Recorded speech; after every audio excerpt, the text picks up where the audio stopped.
Delhi, you're watching DD India News Hour, India's voice to the world. I'm Prasar Bharati. Coming up in the next hour.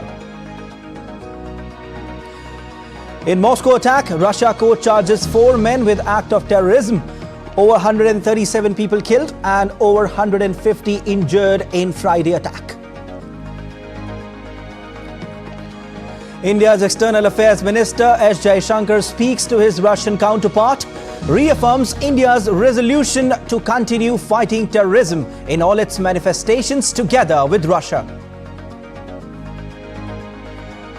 India slams Pakistan at 148th IPU Assembly in Geneva, says Jammu and Kashmir, Ladakh will remain an integral and inalienable part of India. No amount of rhetoric and propaganda from anyone can override this fact.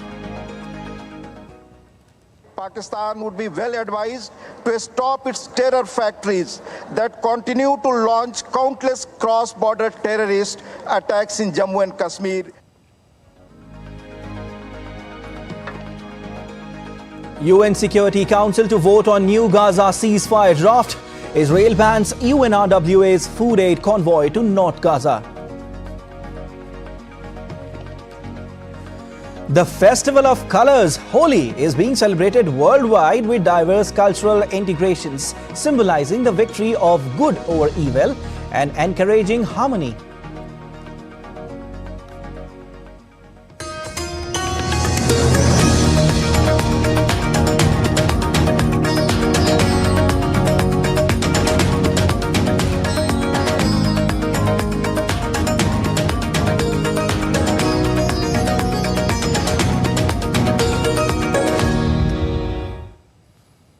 Latest update from the Moscow attack. Russia court on Sunday late evening has charged 4 men with acts of terrorism in connection with March 22 deadly concert hall attack. Video showed all of them being marched blindfolded by masked police into the court. As per the court statement, 2 of them have admitted their guilt. All 4 are to be held in pre-trial detention until at least 22nd of May. All were arrested hours after 4 gunmen on Friday night stormed the Crocus City Hall on the outskirts of Moscow and began firing on some of the estimated 6,000 people who were attending a rock concert. The attackers also set fires which engulfed the venue and caused the roof to collapse. Russian authorities said 137 people were killed and more than 150 injured. Russia on Sunday lowered its national flag on top of the Kremlin to half-mast as the country mourns victims that were killed in terrorist attack at a concert hall in northwestern Moscow Oblast on Friday. The Red Square remains closed as Russian authorities shut down all access points to this iconic landmark in Moscow following the attack. India's External Affairs Minister S. Jaishankar held talks with Russian counterpart Sergei Lavrov and conveyed his condolences on the loss of lives in Moscow terror attack. In social media post, Dr. S. Jaishankar said, and I quote, spoke to Russian Foreign Minister Sergei Lavrov, conveyed our deepest condolences on the loss of lives in the horrific terrorist attack in Moscow. Interacting with the Indian community in Singapore, Dr. Jaishankar reaffirmed India's resolution to continue fighting terrorism in all its manifestations together with Russia. Russia is a country with which we have always had a positive relationship. Both India and Russia have taken that extra care to look after each other's interests. India's External Affairs Minister Dr. S. Jaishankar met Singapore Minister of Trade and Industry Gan Kim Yong. Discussions were held on trade, semiconductors, space, green energy, supply chains and defense sector. Dr. S. Jaishankar is on a 3-day visit to Singapore with an aim to take forward the ties between the 2 nations. The UN Security Council is set to vote on a resolution on Monday demanding a humanitarian ceasefire in Gaza during the Muslim holy month of Ramadan. The resolution put forward by the 10 elected council members is backed by Russia and China, who vetoed a US-sponsored resolution on Friday that supported an immediate and sustained ceasefire in the Israel-Hamas conflict in Gaza. The 22-nation Arab group at the UN issued a statement on Friday. In fact, Friday night, appealing to all 15 council members to act with unity and urgency and vote for the resolution to halt the bloodshed, preserve human lives and avert further human suffering and destruction. Since the conflict broke out on October 7, the Security Council has adopted 2 resolutions on the worsening humanitarian situation in Gaza, but none has called for a ceasefire. The head of the UN Palestinian Refugee Agency UNRWA said on Sunday, Israel had informed the UN that it will no longer approve UNRWA food convoys to the north of Gaza. UNRWA chief Philippine Lazzarini in a social media post said that this is outrageous and makes it intentional to obstruct life-saving assistance during a man-made famine.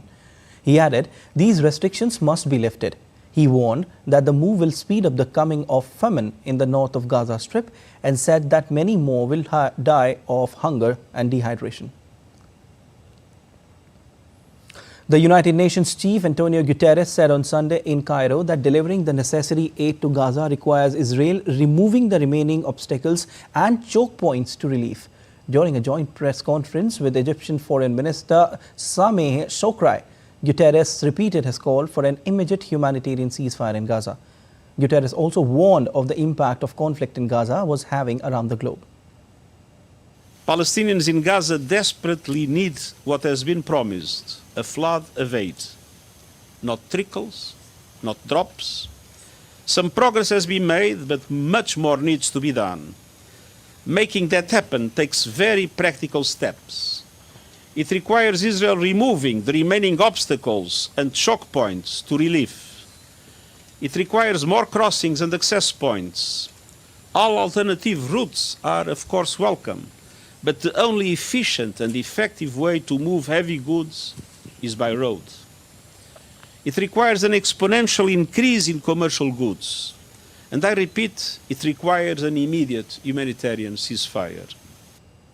Guterres is visiting Egypt and Jordan as part of an annual Ramadan solidarity tour to Muslim countries and travelled on Saturday to Egypt's border with Gaza, where he called the backlog of aid destined for the Palestinian territory a moral outrage. Guterres said the United Nations was working hard to sustain funding for its Agency for Palestinian Refugees, UNRWA, which he called the backbone for humanitarian aid inside Gaza. We are working hard in order, on one hand, to guarantee that there is donor support to UNRWA, that is the backbone of humanitarian aid inside Gaza. And at the same time, we were very clear. We have an inspection that is working in order to detect any areas of infiltration that might exist. We want UNRWA to be fully based on UN values agency, and we are working in a determined way for that. And on the other hand, we have a review that is being conducted in order to improve the capacity of UNRWA to fully respect those values. As the Israel-Hamas armed conflict hits day 170, the world is looking forward to some breakthrough in the truce talks in Doha. The Qatar-hosted indirect talks between Israel and Hamas seem to at a difficult stage amid significant differences over certain issues. Pressure within Israel continues to mount on Benjamin Netanyahu to find a way out, while long-term ally, the US, warns of global isolation if attacks continue in Rafah region. Mihir Maikuri has the latest as the conflict is all set to hit the half-year mark. As the Israel-Hamas conflict rages on, intense negotiations are going on in Doha to reach a new Gaza truce. Israeli officials led by Mossad chief are in talks with Hamas, mediated by CIA director and Qatari and Egyptian officials. However, a deadlock continues due to significant gaps in the prisoner-to-hostage ratio. Israel is willing to suspend its offensive for 6 weeks for 40 hostages, but Hamas is demanding more concessions. Meanwhile, civilian pressure is mounting on Israel's Netanyahu government to strike a deal with Hamas and secure the release of hostages held in Gaza. I'm here tonight, like every Saturday night, to speak in the loudest voice I can for my brother who's been a hostage 169 days in Gaza, speaking to the government to move forward on the deal. Everyone is in Qatar. It's time to close the deal. In the battlefield, Israel's military operation near Gaza's Al-Shifa hospital has resulted in the killings of over 170 terrorists and the detention of 480 others. Israeli forces, believing the hospital complex is linked to Hamas through tunnels, have been conducting a thorough search since storming the area earlier this week. The operation here in Shifa is significant, a daring, tricky and most impressive operation so far. It struck hundreds of terrorists, apprehended hundreds of terrorists, and brought in significant operational and intelligence assets. We are continuing with this operation. The leadership of the commanders is excellent, and we will finish this operation only when the last terrorist is in our hands, alive or dead. Sunday also saw Israeli forces airstriking Rafah in its continued operations against Hamas. On the other hand, after visiting Rafah, where the UN chief called blockade for Gaza a moral outrage, UN Secretary General Antonio Guterres emphasized the need for increased commercial deliveries by road to meet Gaza's humanitarian needs during his visit to Egypt on Sunday. He also highlighted the conflict's global impact. The only efficient and effective way to move heavy goods is by road. It requires an exponential increase in commercial goods. And I repeat, it requires an immediate humanitarian ceasefire. On the Lebanese front, the Israeli army conducted an air raid on Baalbek, Hezbollah's stronghold in eastern Lebanon. As per the Israeli army, the strike targeted a manufacturing site containing weapons belonging to Hezbollah. The latest chapter to a decades-old conflict began after Hamas launched an unprecedented assault on Israel on the 7th of October last year, with hundreds of gunmen infiltrating communities near the Gaza Strip. Israeli military says Hamas has taken 200 soldiers and civilians, including women and children, as hostages to Gaza. Mihir Makri, reporting for DD India. As unrest in Haiti continues, clashes broke out between the national police and armed groups on Friday, leaving a gang leader dead. Haitian police has launched a retaliatory operation as the Caribbean country has been gripped by violence since rival gangs unleashed a wave of attacks this month. The conflict has killed thousands and displaced hundreds of thousands. Peace justice officials were seen on Friday recovering a dozen charred bodies who were allegedly members of the gang and burying them in a mass grave at a cemetery in Port-au-Prince. Now, as Russia-Ukraine conflict continues, thousands of consumers in Kharkiv are left without electricity supply after a Friday missile attack. Ukrainian President Volodymyr Zelensky expressed his concern and said that strict electricity schedules are being followed to combat the situation. The situation is very difficult. More than 200,000 customers, apartments and houses in the city of Kharkiv and one of the districts of the region are without stable power supply and are subject to rather strict electricity schedules. The local authorities, all service and the government clearly understand the time frame and technical requirements for normalizing the situation. And still to come on DD News Hour. Simon Harris is now poised to become the island's next Prime Minister. Counting of votes underway in Senegal's presidential polls. Bassirou Diomaye Faye leading in early tallies. Stepping up its power combat, North Korean leader Kim Jong-un visited a tank unit for inspection.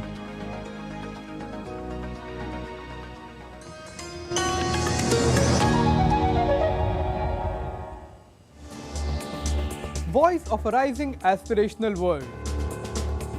Stories of challenges, struggles and accomplishment. A world battling conflict, hunger and poverty. Embracing growth, development, science and technology. A voice of progress, a voice of unity. Watch Voice of the Global South with me, Akshay Dongre, only on DD India.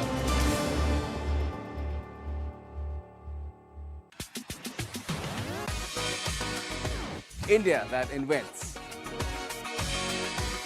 India that innovates. India that excites. India that invites. Land of possibility. Teeming with opportunities. Watch India Ideas each Thursday, 8 p.m. only on DD India.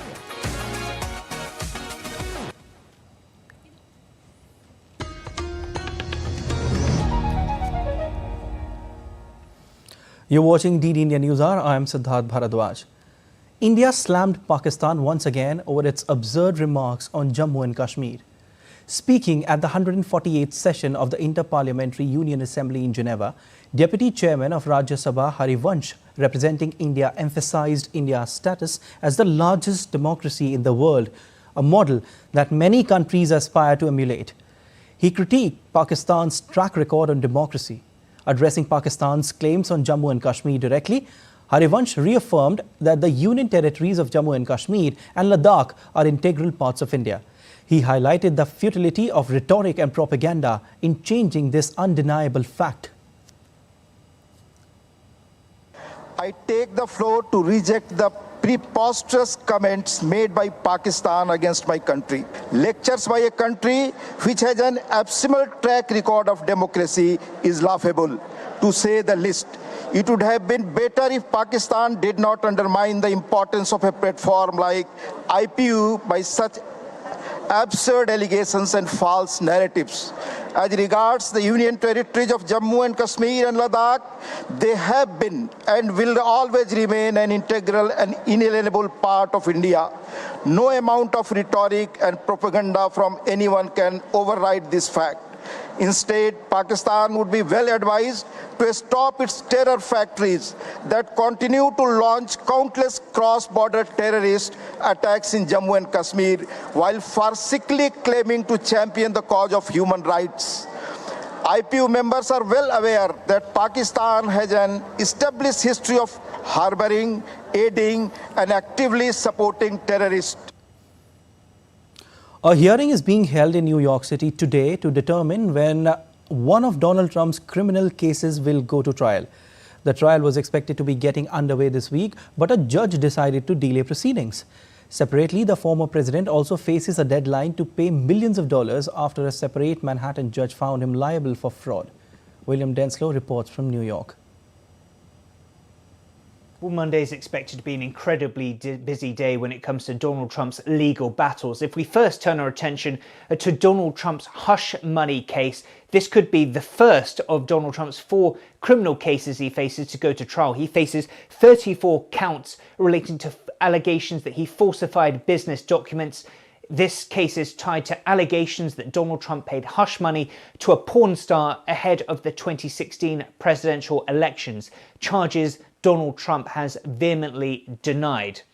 Now, this case was expected to go to trial on March 25th, on Monday.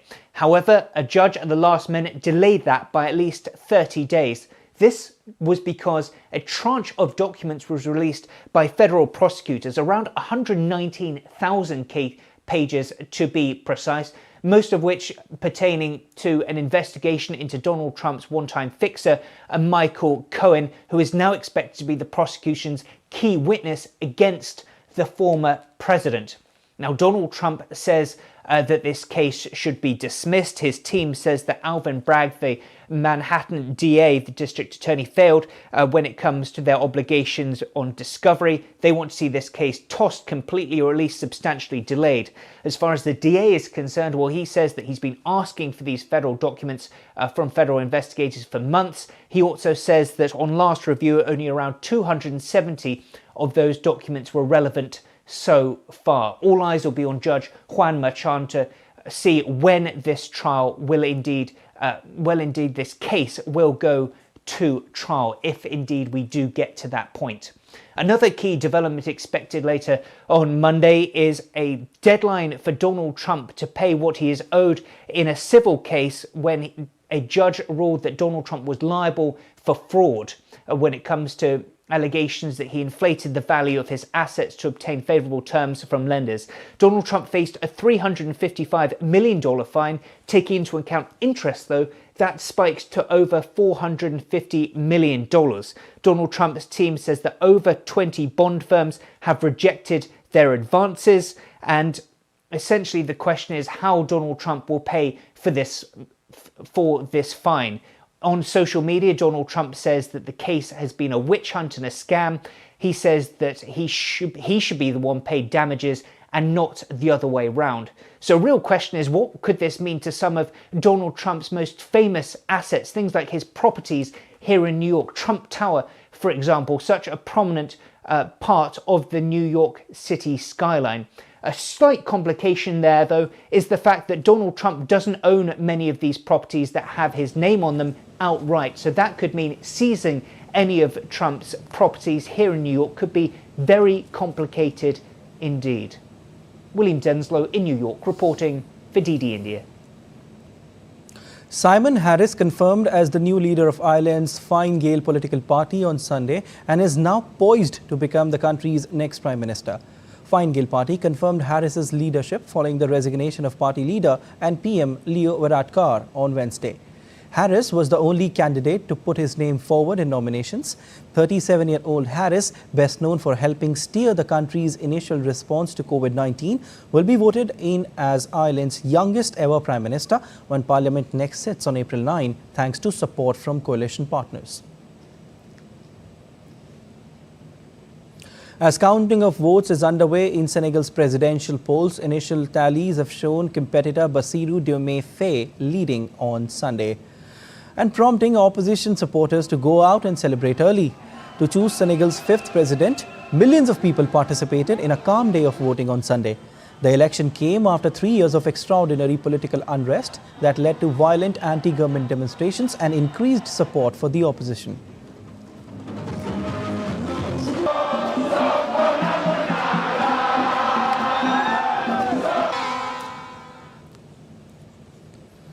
Brazilian police arrested 3 people on Sunday, including a federal lawmaker in connection with the 2018 murder of Rio de Janeiro City Council member Marielle Franco and her driver.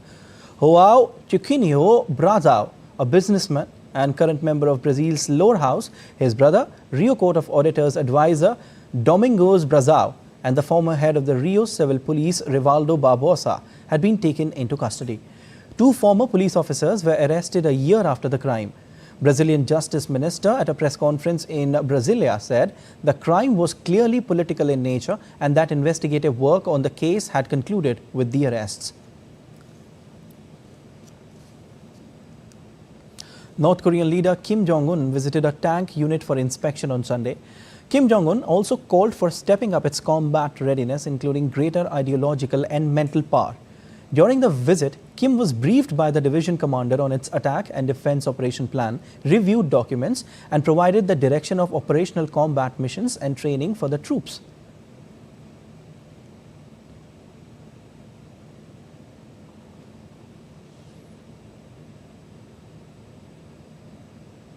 As Sri Lanka celebrates the auspicious occasion of Made in Poya, the High Commission of India in Colombo unveiled a Buddhist exhibition at Sri Sambodhi Mahavihara Temple. Made in Poya is celebrated to mark the day when Buddha visited his father King Shuddhodhan for the first time as Sama Sambuddha, or fully enlightened one. This exhibition serves as a vibrant tapestry, weaving together India's profound Buddhist legacy through a collection of evocative photographs depicting pivotal moments from the life of Buddha and showcasing revered pilgrimage sites across India.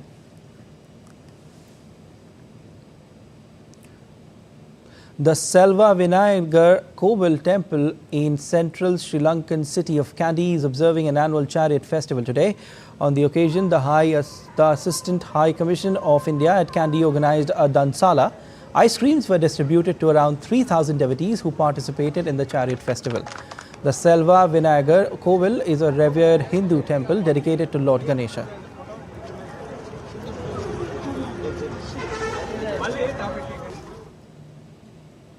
The Philippines Defense Secretary on Monday dared China to take its claims of sovereignty in the South China Sea to international arbitration. Speaking after the latest flare-up in tensions between Chinese and Philippine vessels at the weekend, Gilberto Teodoro said that if China is not afraid to state its claims to the world, then why don't we arbitrate under international law? The Nigerian army on Sunday rescued students and staff who were abducted by gunmen from a school in the country's north earlier this month.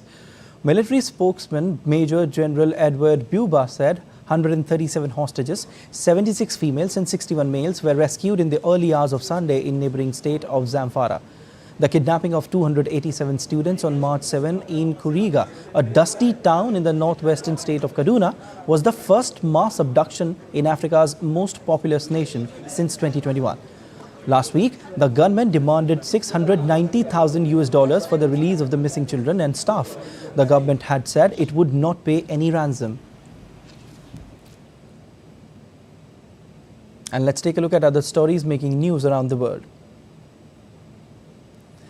France's government increased its security alert posture to the highest level Sunday after deadly attack at a Russian concert hall and the Islamic State's claim of responsibility. French Prime Minister announced the decision in a post on X, saying authorities were taking into account the Islamic State's claim of responsibility for the Moscow attack and threats weighing on our country.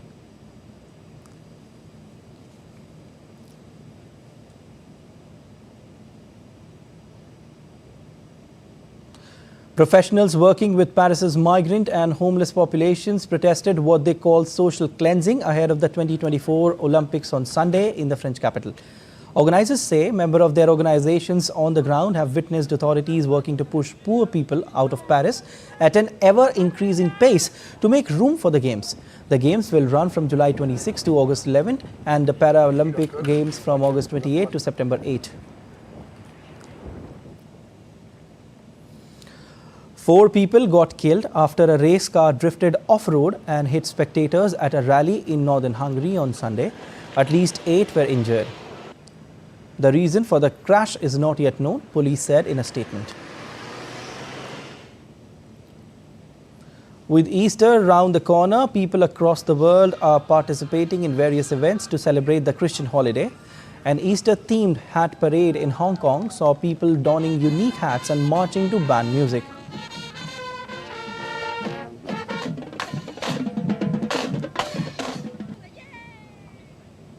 And still to come on DD India News Hour.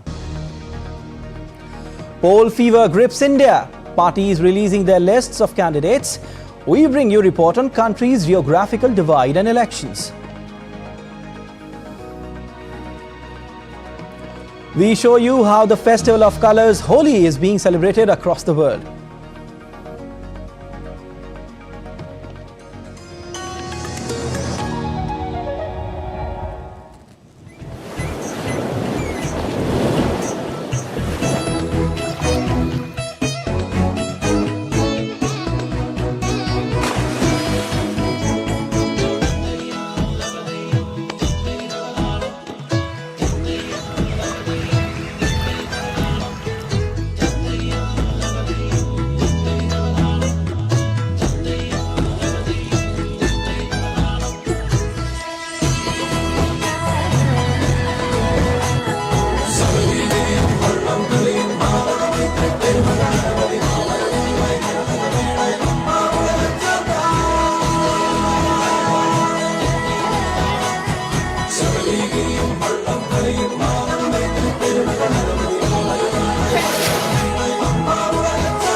Welcome to Kumarakon, Kerala, God's own country.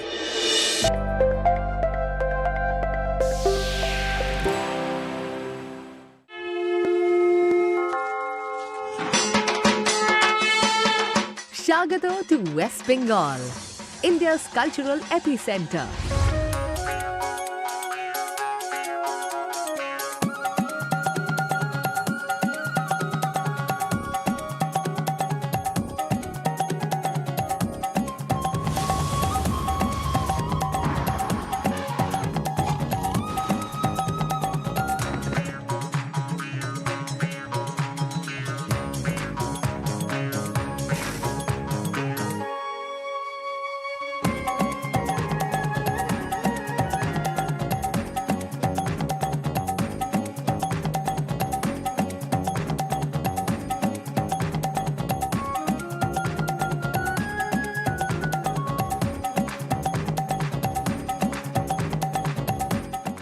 West Bengal invites you to share its richness, to be united as one family with one shared vision of building a better tomorrow.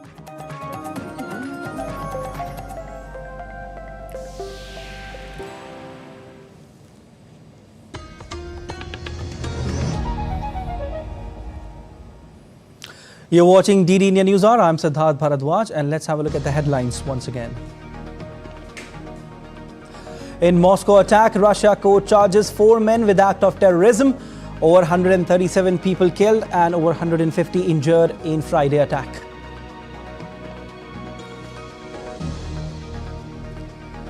India's External Affairs Minister S. Jaishankar speaks to his Russian counterpart, reaffirms India's resolution to continue fighting terrorism in all its manifestations together with Russia. India slams Pakistan at 148th IPU Assembly in Geneva, says Jammu and Kashmir, Ladakh will remain an integral and inalienable part of India. No amount of rhetoric and propaganda from anyone can override this fact. UN Security Council to vote on new Gaza ceasefire draft. Israel bans UNRWA's food aid convoy to North Gaza. The Festival of Colors, Holi, is being celebrated worldwide with diverse cultural integrations, symbolizing the victory of good over evil and encouraging harmony.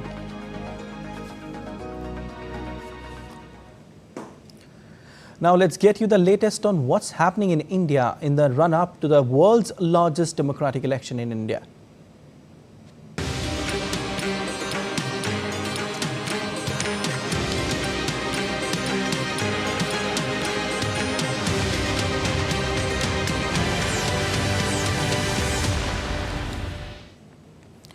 The dual interaction between geography and political decisions and the geographical structure of the election system are an essential part of elections in India. The vast topography and cultural diversity play a major role in planning and conduct of elections. More in this report.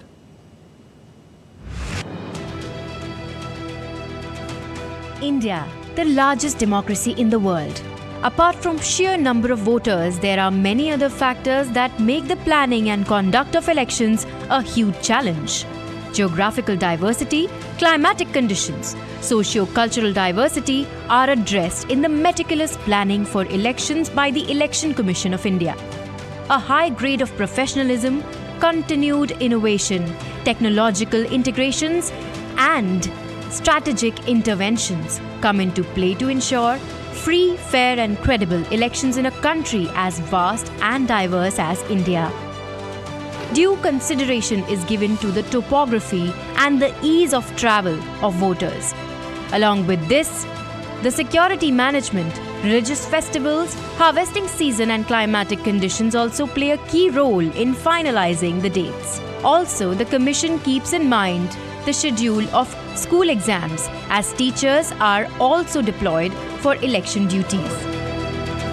The Election Commission of India has developed a number of tools such as vulnerability mapping deals with preventing voters from being influenced wrongfully in relation to exercise their right to vote.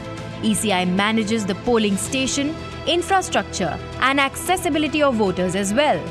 A set of rules under the assured minimum facilities take care of proper accessibility to the polling station. Braille facility in the EVMs, proper parking facilities, clean waiting sheds, etc.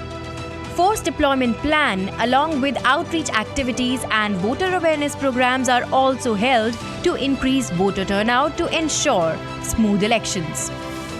The main aim of this mega exercise is to cater to the constitutional mandate and the premise, no voter to be left behind. Bureau Report, DD India. Political parties released more names of the candidates for the upcoming general elections 2024. The Bharatiya Janata Party released its fifth list of 111 candidates for Lok Sabha elections on Sunday, while the NDA alliance partner JDU released its list of 15 candidates from Bihar, while Congress also released a list of 3 candidates on Sunday. Let's have a look at the major candidates who got the ticket and who all got dropped. Among the major candidates, BJP has fielded veteran actor Arun Govil from Uttar Pradesh's Meerut. He played the character of Lord Ram in Ramanand Sagar's Ramayan. Varun Gandhi was dropped from Pilibhit in Uttar Pradesh and allotted the seat to former Congress leader Jitin Prasad. Former Union Minister Maneka Gandhi has once again been fielded from Sultanpur in Uttar Pradesh. Uttar Pradesh, which sends the maximum number of MPs, 80, to Parliament, will vote in all 7 phases. From West Bengal, BJP has fielded Rekha Patra from Basirhat, who is a resident of Sandesh Khali. It was she who first raised the voice of the women of Sandesh Khali, and all 3 accused expelled TMC MLA, Sheikh Shahjahan, Shibu Hazra, and Uttam Sardar are behind bars. At the same time, the party has given a ticket to former Judge Justice Abhijit Gangopadhyay, who recently retired from Calcutta High Court from Tamluk. On the other hand, the Trinamool Congress has dropped MP Nusrat Jahan from contesting in the Basirhat Lok Sabha seat amid the Sandesh Khali row. The party has fielded Nurul Islam in place of Nusrat Jahan. In Bihar, the party has fielded Union Ministers R.K. Singh from Ara, Nityanand Rai from Ujiarpur, and Giriraj Singh from Begusarai. Former Union Minister Ravi Shankar Prasad from Patna Sahib, Rajiv Pratap Rudi from Saran, Radha Mohan Singh from Purvi Champaran, and Ram Kripal Yadav from Patliputra also figure on the list. Major announcement came from Wayanad, where BJP fielded K. Surendran against Congress MP Rahul Gandhi in Kerala. In Odisha, BJP has fielded Dharmendra Pradhan from the Sambalpur seat, and Baijayan Jaipanda has been fielded from Kendrapara. Similarly, the party has fielded Aparajita Sarangi from Bhubneshwar, Jual Oram from Sundargarh, Sambit Patra from Puri, and Pratap Sarangi from Balasore. Dempo Industries Executive Director Pallavi Dempo is the first woman candidate in BJP's poll history in Goa, who will contest Lok Sabha elections on the party ticket from South Goa. In Karnataka, Jagdish Shettar will fight from Belgaum. The party has also dropped ex-Union Minister Anant Kumar Hegde from Uttar Kannada constituency. The BJP announced the names of 3 candidates in Jharkhand, including Sita Soren, former JMM MLA and sister-in-law of former Chief Minister Hemant Soren from Dumka constituency. BJP released its list of 6 Lok Sabha candidates contesting from Andhra Pradesh. Former Chief Minister of composite Andhra Pradesh, Nallari Kiran Kumar Reddy, will contest from Rajampet Lok Sabha seat. Former Congress MP and industrialist Naveen Jindal, who resigned from the Grand Old Party earlier in the day, will contest from the Kurukshetra constituency. The party also announced names for Himachal Pradesh, naming Bollywood actress Kangana Ranaut from Mandi and Rajiv Bhardwaj from Kangra. The parliamentary elections for the 543 constituencies will be conducted in 7 phases, commencing on April 19 and concluding on June 1. Vote counting is scheduled for June 4. Bureau reports, DD India. Holi, the color of festival from the young to the young at heart. People of all ages embrace this festival by immersing themselves in a kaleidoscope of colors and dancing to the rhythm of their hearts.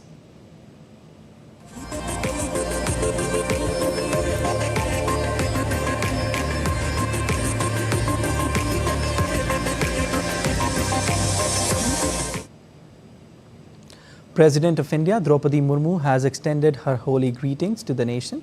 In a message, the President has said, "On the auspicious occasion of Holi, I extend my greetings and best wishes to all Indians living in India and abroad." Holi is a vibrant and joyous festival which infuses hope and enthusiasm into our lives. Various colors of Holi symbolize the diversity of a country. This festival promotes the feelings of love, unity and brotherhood among the people. This festival also inspires us to strengthen our cultural heritage. May this festival of colors bring happiness in everyone's life and motivate all of us to work towards nation building with new zeal. India's Prime Minister Narendra Modi has extended greeting to the people of country on the occasion of Holi. In a post written in Hindi on X, PM Modi said, "Wishing all my family members a plethora of heartfelt Holi greetings. May this festival adorned with colors of affection and goodwill bring new energy and enthusiasm into your lives."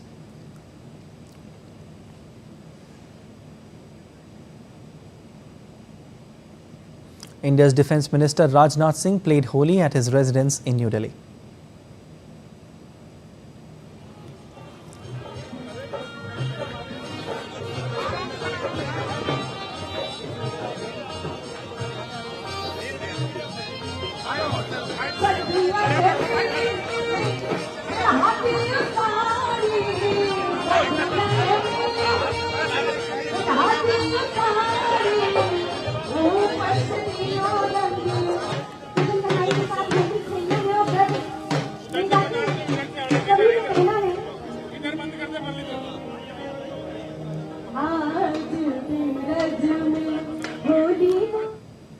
Well, Holi fervor grips country, and let's go across to DD India reporters getting live updates on Holi celebrations in Delhi and Ahmedabad. We have Akshay Dongre joining us from Delhi and Meghna De from Ahmedabad. First of all, both of you, a very happy Holi.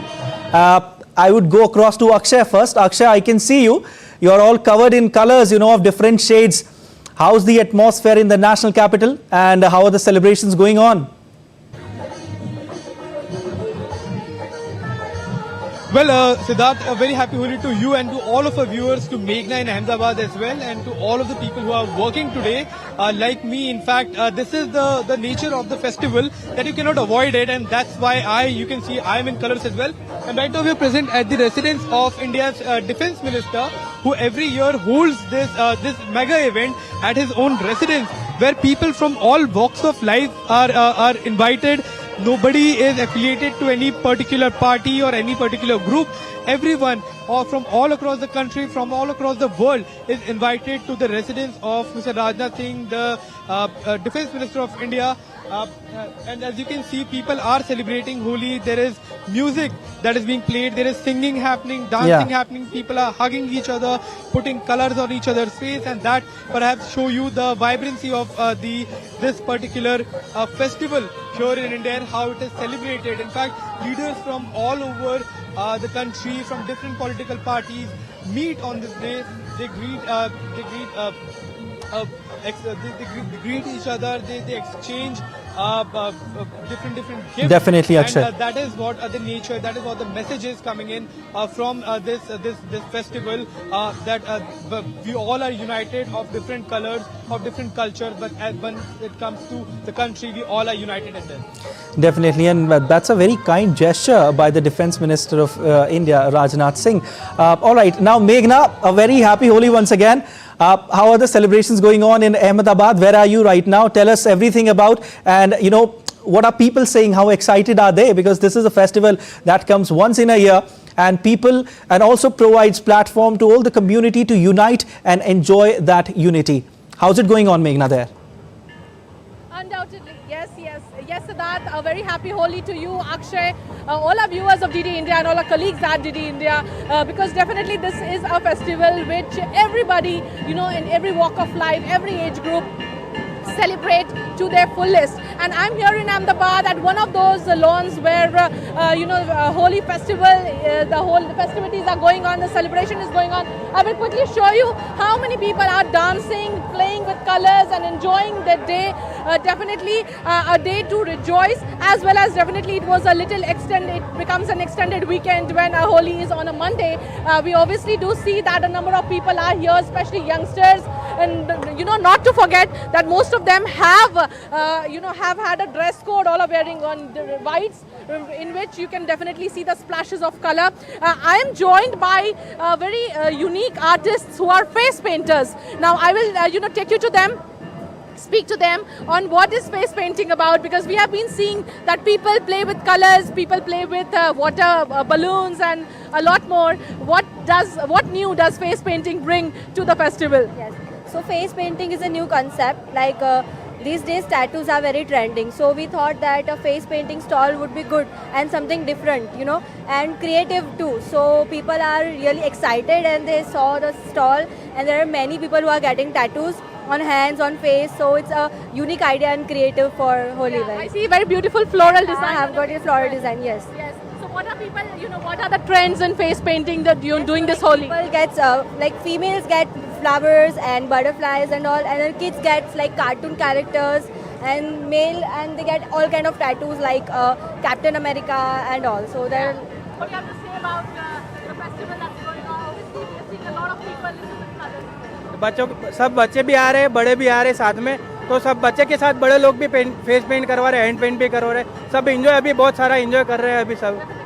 So We definitely see, Gujarat, Siddharth for that matter, is known for its Navratri. Yeah. It's known for the longest dancing festival of Navratri and Garba. But without a doubt, during Holi also, Gujaratis don't miss out on playing the tunes of Garba and doing Garba while playing Holi, while celebrating a festival of colors. Definitely beautiful visuals we can see there, Meghna, and with each passing year there are different traditions which comes in, and people are enjoying these traditions and these trends as well. Now Akshay, I want to ask you that you might be on roads, and how are people expressing their happiness, as this is a festival of love, this is a festival of colors, this is a festival which provides a center stage to all the communities to come and enjoy the unity and celebrate. They dance and they play with colors.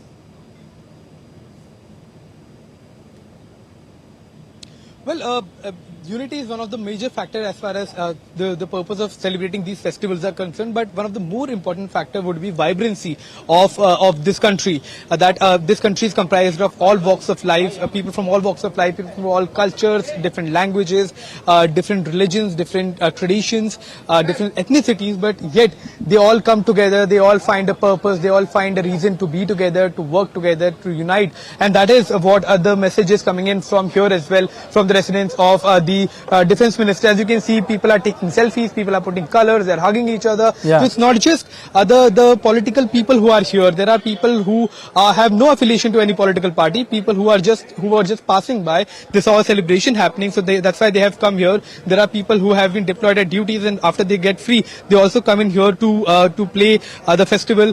In fact, the media persons are also playing Holi once they get time. So that is what the entire festival is about. The vibrancy, the thandai, a drink that is specially made for this festival, that's being distributed. There are sweets, there are gujiyas, there are different Indian sweets that are being distributed here. People who have come from different cultures, from different political parties, all are welcome here, and that is what the purpose of this particular festival. That is not just now being celebrated in India, but in fact it is being celebrated across the world now.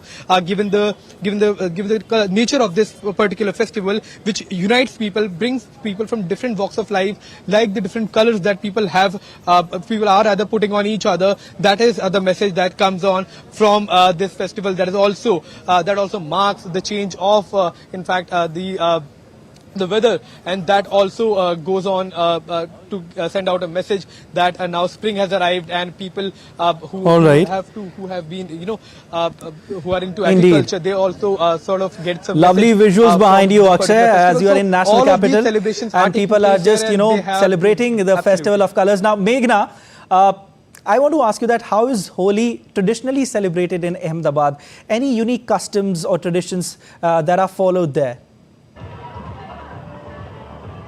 So people definitely relish fafda jalebi during Holi. That's what people relish. Besides that also, basically people go to temples in the morning. We see, Holi with flowers at different temples. We see the ISKCON temple.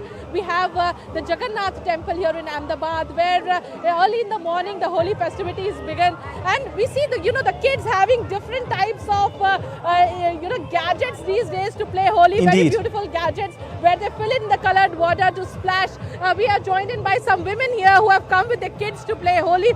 They also have a lot of gears in hand and different things that they will be playing Holi with today. Ma'am, what do you have to say in Gujarat? What do you see? What is the tradition? In the morning you have come to play Holi. What's your day will be like? We are playing Holi with kids and our husbands, and enjoying a lot. So what are you cooking at home today? Nothing. So definitely it's a day to enjoy. So it's we are cooking laddus, but not in dhuleti days. It's on Holi. Okay. Yeah. Or some snacks like gujia, jalebi, or fafda jalebi, the most Gujaratis' favorite food. All right. Definitely, as I told you. And are you guys going to also do Garba today? Yes, of course. Anything that's related to it is nice arrangement. All right, Meghna. And all of us are All right. Yeah. So definitely people are going to enjoy and celebrate the festival. We will be bringing to you the visuals of how Holi is being celebrated across Gujarat. We will see beautiful visuals coming out from Dwarka as well, which is the Krishna Nagari. So we will be sending you all the visuals so that our viewers of DD India can also see on the television screens how Holi is being celebrated, especially here in Gujarat. Yeah, one thing is for sure, Meghna, when it's festival time in India, the vibe is altogether different. You also enjoy, you and Akshay. To both of you, a very happy Holi once again. Thank you so much for joining in. A small island nation in West Africa, Cabo Verde, also held a colourful celebration of Holi. India opened its embassy in Cabo Verde only 9 months ago. Locals not only got drenched in colours but also enjoyed Bollywood music.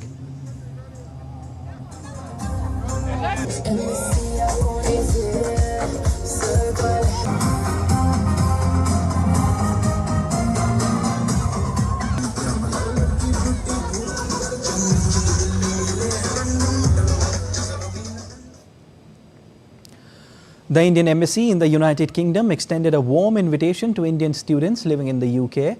They were welcomed to India House to join in the lively celebrations of Holi. There, amidst a cheerful atmosphere, they immersed themselves in the joyous festivities, painting the day with vibrant colours and savouring delicious sweets. Indian Embassy in the US also celebrated Holi with great fervour, with several members of Indian diaspora participated.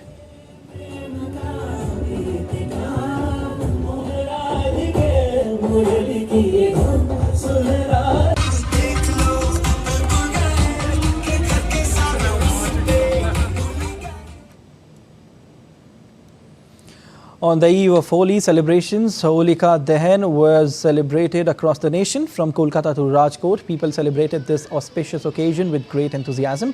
Devotees performed puja during Holika Dahan.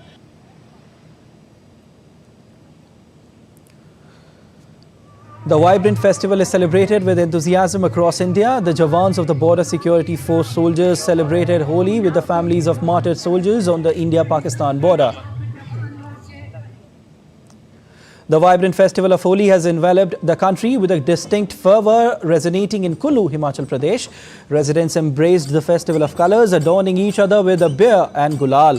They also danced to the melodious tunes of traditional music and the rhythm of drums.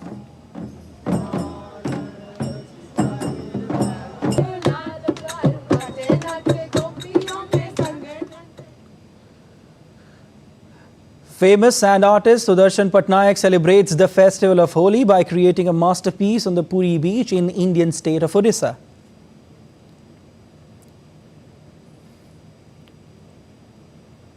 Well, you're watching DD India News Hour. Time now for sport. On to sports. In Indian Premier League, Royal Challengers Bangalore will clock horns against Punjab Kings in Bengaluru today. RCB played title holders Chennai Super Kings in the opening clash but tasted defeat. On the other hand, PBKS clashed with Delhi Capitals and recorded a close 4-wicket win. RCB suffered a batting collapse and were rescued by their lower order, with the pair of Anuj Rawat and Dinesh Karthik dragging them to a competitive total. RCB skipper Faf du Plessis made a rapid start before Mustafizur Rahman struck twice in an over to trigger the slide.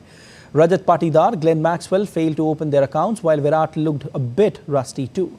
PBKS, though, made a better start, limiting DC to 174 for 9 before chasing it down in 19.2 overs despite a late stutter. Gujarat Titans beat Mumbai Indians by 6 runs in their opening IPL 2024 encounter in Ahmedabad on Sunday. Hardik Pandya-led Mumbai Indians failed to break the unwanted streak of losing its Indian Premier League season opener after losing to Gujarat Titans. Put to bat first, Gujarat Giants scored 168 for 6 in their 20 overs. Chasing the target, MI lost their way after Rohit Sharma's dismissal to end up on 162 for 9, getting short by 6 runs. Dewald Brevis played a crucial knock, but GT Pacers managed to steal a win for the hosts. Mumbai Indians failed to chase 43 of the last 5 overs with Tilak Verma and skipper Hardik Pandya at the helm. On to polo now. The Sahara Warriors team won the Indian Open Polo Championship 2024, defeating runners-up Jindal Panther in the final match at the Jaipur Polo Ground in New Delhi. In a nail-biting match played between the two finest polo teams that Indian polo has, the match was a complete justice in all aspects, where Sahara Warriors overcame Jindal Panther by 8 goals to 5. Marking its 125th year of Indian Open Polo Championship, this year the tournament had 3 spectacular teams that participated. Captain of the Jindal Panthers team, Naveen Jindal, hailed Sahara Warriors and also said, "Polo is India's gift to the world which needs to be preserved."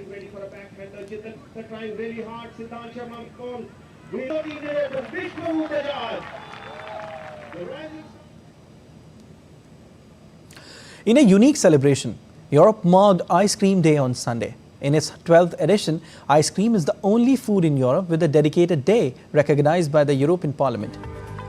People were seen indulging in delightful scoops of the frozen dessert.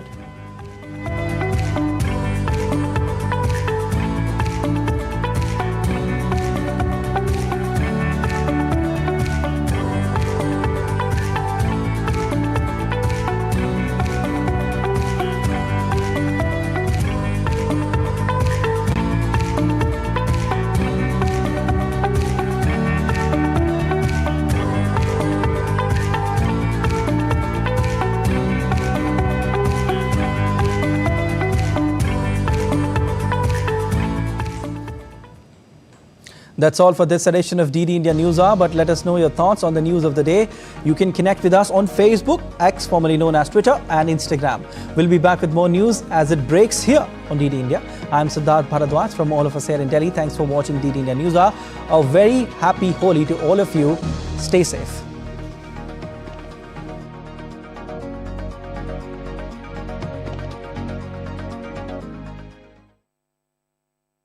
In a world that never stops.